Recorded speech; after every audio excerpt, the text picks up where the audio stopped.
I'm Elizabeth Gooding, and I'm here at Inkjet Insight with Jacki Hudmon, who is the Senior Vice President of Sales and Marketing with Komori America. Jacki, thanks so much for being here today. It's great to be in sunny Florida. It's nice to be out of Chicago. Oh boy, I agree. I came down from Boston, and this really is a nice change. Yeah, it is. Yeah. You deserve it. So, well, thanks again for being here. And I wanted to say, Komori really has a large portfolio of printing. Where does Inkjet fit in that? Yeah, Komori is kind of the silent player in this whole market. And we don't go around beating our chest, but we've been in the inkjet market. In fact, we've been looking at this for 2 decades.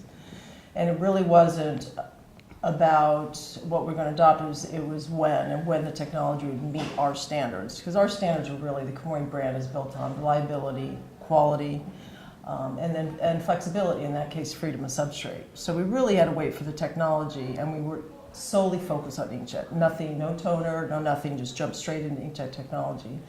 So we kind of waited for that, and that was 2012 when he first showed our inkjet device at Drupa in 2012. Mm-hmm. Okay, and so within that portfolio, there's actually a range of inkjet offerings, right, that fit different needs? Correct.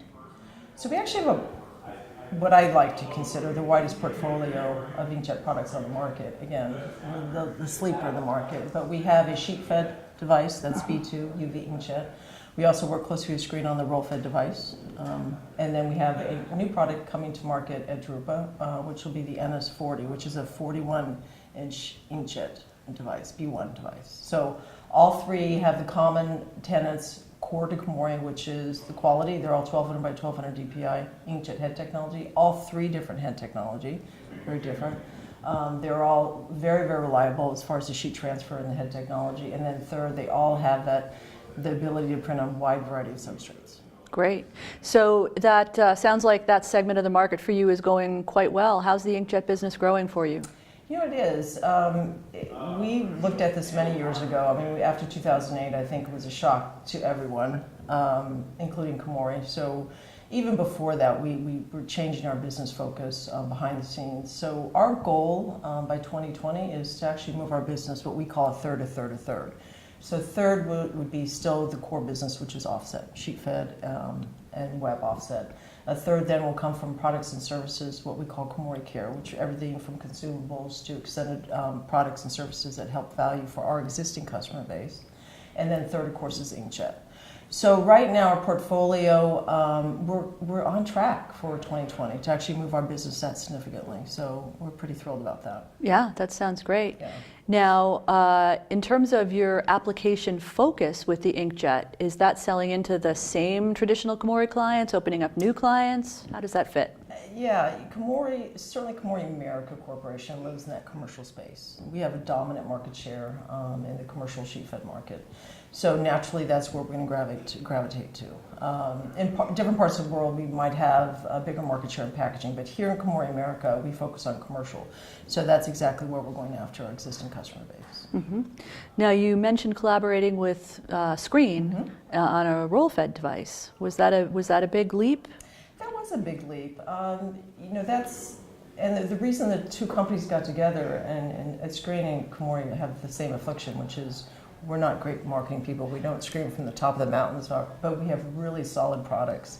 And where we partnered well with Screen was in that commercial market segment. So as commercial printers started moving out of, looking at where they need to grow their business, where do they need to take their customers, that's where we live. So we were able to bring Screen into that picture, into that world, and help sell into the commercial space. So it worked out really well. Two companies that are very similar as far as product development, as far as their customer service, and how they're very customer focused. So it was just natural for our 2 companies to get together. Mm-hmm. Do you think your heritage in commercial printing helps you have an advantage in selling into that space? Without a doubt. One of the questions I know you want to ask me is, why Komori? And the question is, you just said it, it's Komori. We're selling presses. We are absolutely selling printing presses. And when you sell press, you want to make sure you're aligned with someone that knows the power and the capability and the ability to keep you up and running 24/7. That's the value Komori brings to the table. It's a legacy of almost 100 years of doing nothing else. We have a singular focus on print. We make printing presses for security printing, for print electronics, for inkjet technology, and sheet fed. So, you know, if I get in front of customers and they ask me the same question, I just say Komori.